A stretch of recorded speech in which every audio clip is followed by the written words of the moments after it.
నమస్తే, welcome to our channel. Jaganmohan Reddy London పర్యటనలో ఉండగా పార్టీలో అనూహ్య పరిణామాలు చోటు చేసుకుంటున్నాయి. మరి సజ్జల రామకృష్ణారెడ్డి పైన ఇప్పటికే వ్యతిరేకత ఉండగా ఆ వ్యతిరేకత కాస్త సోషల్ మీడియా విభాగం, డిజిటల్ విభాగం వరకు కూడా చేరుకుపోయింది.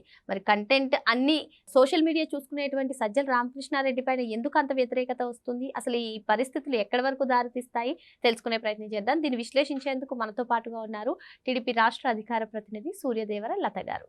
నమస్తే మేడం. నమస్తే మేడం, వైసీపీకి సంబంధించినటువంటి సోషల్ మీడియా అనే పేరు ఎత్తగానే గుర్తొచ్చేది సజ్జల రామకృష్ణారెడ్డి. అయితే ఇప్పుడు జగన్మోహన్ రెడ్డి లండన్ టూర్లో ఉండగా సజ్జల రామకృష్ణారెడ్డి పైన తెర వెనక కనిపించని వాళ్ళు, తెర ముందు కనిపించే వాళ్ళు, అంటే సాక్షి మీడియాలో డిబేట్స్లో పార్టిసిపేట్ చేసే వాళ్ళు, అక్కడి నుంచి కంటెంట్ రైటర్స్ ప్రతి ఒక్కరు కూడా చాలా వ్యతిరేకతతో ఉన్నారన్నట్టుగా కూడా తెలుస్తుంది. ఏంటి అసలు సజ్జల రామకృష్ణారెడ్డి, ఈవెన్ సాయిరెడ్డి లాంటి వాళ్ళు కోటరీలు అంటున్నారు, ప్రతి దగ్గర కూడా సజ్జల రామకృష్ణారెడ్డి పైన ఇంత వ్యతిరేకత రావడానికి కారణం ఏంటంటారు?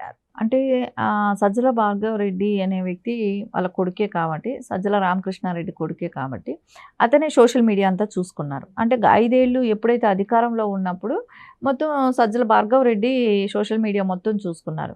కానీ అప్పుడు ఏంటంటే సజ్జల రామకృష్ణారెడ్డి ఏంటంటే సకల శాఖ మంత్రిలాగా అంటే ఆయన మొత్తం సీఎం పనులన్నీ చూస్తూ ఉన్నారు. అంటే జగన్మోహన్ రెడ్డి గారి పనులన్నీ ఆయన చూస్తున్నారు. సోషల్ మీడియా మొత్తం ఆయనకు అప్పచెప్పారు. కానీ అది ఏమైంది, రాను రాను అతను చేస్తున్న అరాచకమైన సోషల్ మీడియా నడిపిన విధానానికే కావచ్చు, సో దాన్ని మూలన ఫెయిల్యూర్ కింద కనపడ్డది వాళ్ళకి. ఆ రోజున సజ్జల భార్గవ రెడ్డిని అనేది అక్కడ నుంచి సోషల్ మీడియాలో తొలగించడం జరిగింది. తొలగించిన తర్వాత నుంచి కూడా ఎవరు చూసుకుంటున్నారంటే సజ్జల రామకృష్ణ గారు చూసుకుంటూ ఉన్నారు. ఎందుకంటే ఆయన ఒక జర్నలిస్ట్ కాబట్టి ఆయన అధీనంలో అది నడపాలనే ఒక ప్రయత్నంతో చేశారు. కానీ అంటే ప్రసాద్ లాంటి వాళ్ళు, ఇలాంటి కొంచెం సీనియర్ వాళ్ళు ఉన్నారు కాబట్టి వాళ్ళకందరికీ కూడా ఒక పేమెంట్స్ అనేది ఇచ్చేవాళ్ళట. ఆ పేమెంట్స్ అనేది తగ్గటం కావచ్చు, అంటే పేమెంట్స్తోనే ముడిపడి ఉంటుందా అని అంటే అది ఒక రీజన్ అవ్వచ్చు. కానీ ఇంకోటి ఏంటంటే ప్రజలు కూడా వ్యతిరేకత అనేది కూడా ఉంటుంది. ఇప్పుడు అబద్ధాలు చెప్పి ఎన్ని రోజులు సోషల్ మీడియాలో కూర్చొని మాట్లాడి వెళ్తే ప్రజలు బయట వెళ్ళాలి. ఇప్పుడు ఎవరు కూర్చొని మాట్లాడినా తర్వాత వాళ్ళు వెళ్ళాల్సింది ప్రజల్లోకే కదా. ఆ ప్రజల్లో వెళ్ళినప్పుడు ప్రజల దగ్గర నుంచి కూడా తిరస్కారం అనేది వాళ్ళకి తెలుస్తుంటుంది. మీరు చెప్పేది బాగలేదండి, మీరు ఇలా మాట్లాడి ఉండాల్సిన పని అవసరం లేదు, ఎందుకు మాట్లాడారనే మాట మాట్లాడతారు, అడుగుతారు కూడా. అది వాళ్ళకి అనిపిస్తూ ఉండొచ్చు. ఖచ్చితంగా అది ఉంటుంది, ప్లస్ మనీ ఉంటుంది. అంటే వర్క్ సాటిస్ఫాక్షన్ కూడా అనేది ఉంటుంది కదా ఎవరికైనా. నేను ఈ పని చేస్తున్నాను, నాకు పేరు రావాలి అనుకుంటాను. ఒక ఎనలిస్ట్గా ఎవరైనా చేస్తున్నా కూడా వాళ్ళకి ఒక పేరు రావాలి, మంచి సబ్జెక్ట్ తీసుకున్నారు, ఈవిడ చాలా బాగా చెప్తారు, ఇతను చాలా బాగా మాట్లాడతారని ఒక పేరు రావాలని ఎవరైనా కోరుకుంటారు. అది వాళ్ళకి అక్కడ ఆశించినంత రావట్లా. అనలిస్టులుగా మాట్లాడే వాళ్ళకి కానివ్వండి, జర్నలిస్టులకు కానివ్వండి, వీళ్ళకి అలాంటిది రావట్లేదు. పేమెంట్లు అనేది కూడా అంటే అధికారంలో ఉన్నప్పుడు ఏ పేమెంట్లు దానికని ఒక కేటాయించారు కదా, బడ్జెట్లో దాన్ని కూడా కేటాయించుకున్నారు కదా వాళ్ళ సోషల్ మీడియాకి. సో దాని మూలన ప్రజల సొమ్ము విచ్చలవిడిగా జీతాలు ఇచ్చారు. సో ఎప్పుడైతే అధికారం కోల్పోయారో అప్పటి నుంచి వాళ్ళు జీతాలు ఇవ్వటం కానివ్వండి, సోషల్ మీడియా నడపటం కానివ్వండి, స్లో చేయటం కానివ్వండి, ఇవన్నీ జరిగాయి.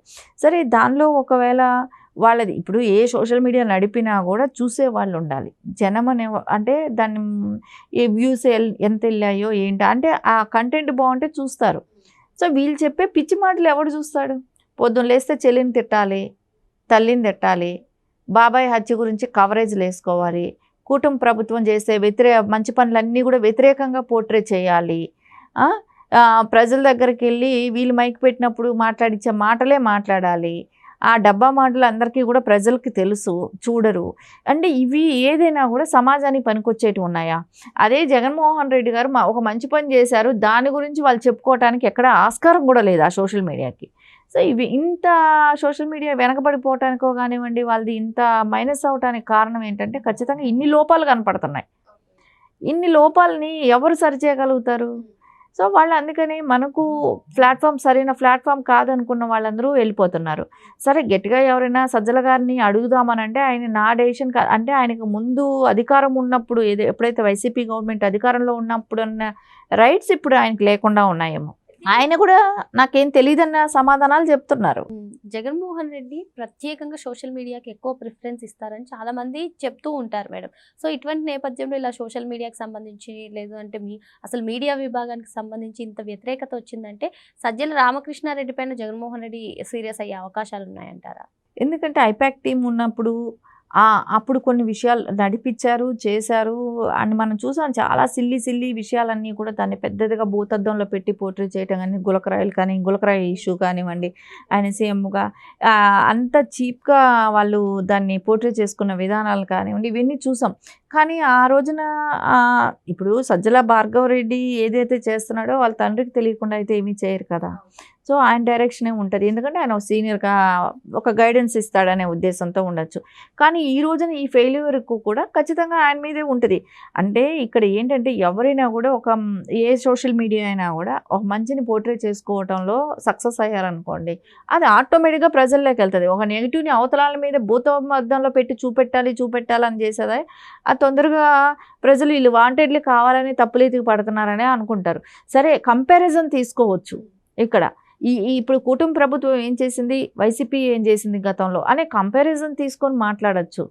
ఇంకోటి ఏంటంటే కుటుంబ సభ్యుల్ని అక్కడ ఒక బూచిలాగా చూపెట్టి అన్నప్పుడు విలువలు కోల్పోతున్నారు. సొంత ఫ్యామిలీ మీద కూడా విలువలు లేని వ్యక్తి వాళ్ళు పెట్టేది మనం ఎందుకు చూడాలనేది కూడా ఒక వ్యతిరేకత అనేది వస్తుంది కదా.